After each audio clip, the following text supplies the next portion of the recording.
প্রতিনিধিদের পাঠানো তথ্যচিত্রে প্রবাসের সংবাদ জানাচ্ছেন আব্দুল মালেক। ইতালির ভেনিস বিএনপি পরিবারের আয়োজনে শহীদ প্রেসিডেন্ট জিয়াউর রহমানের ৪৫তম শাহাদত বার্ষিকী উপলক্ষে দোয়া ও আলোচনা সভা অনুষ্ঠিত হয়েছে।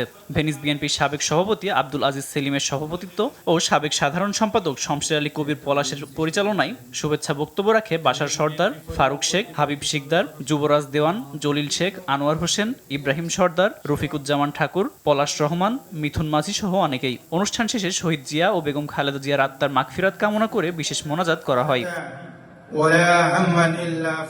বর্ষিয়ান রাজনীতিবিদ তোফায়েল আহমেদের মৃত্যুতে শোক, দোয়া মাহফিল ও স্মরণ সভার আয়োজন করেছে সৌদি আরব প্রবাসী বাংলাদেশিরা। পাশাপাশি সাবেক মন্ত্রী ইঞ্জিনিয়ার মোশাররফ হোসেনের দীর্ঘ রাজনৈতিক জীবনের উপরও আলোচনা ও দোয়া করা হয়। বিশেষ করে অংশ নেন বৃহত্তর বরিশাল, ভোলা ও চট্টগ্রামের প্রবাসীরা।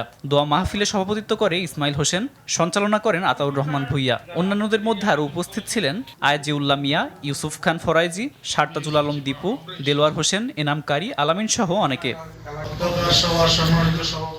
সৌদি আরবের দাম্মামে বাংলাদেশ সোসাইটির আয়োজনে ঈদ পুনর্মিলনী অনুষ্ঠিত হয়েছে।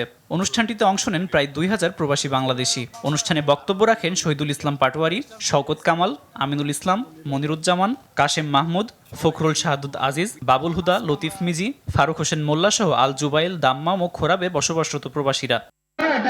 আব্দুল মালেক, RTV।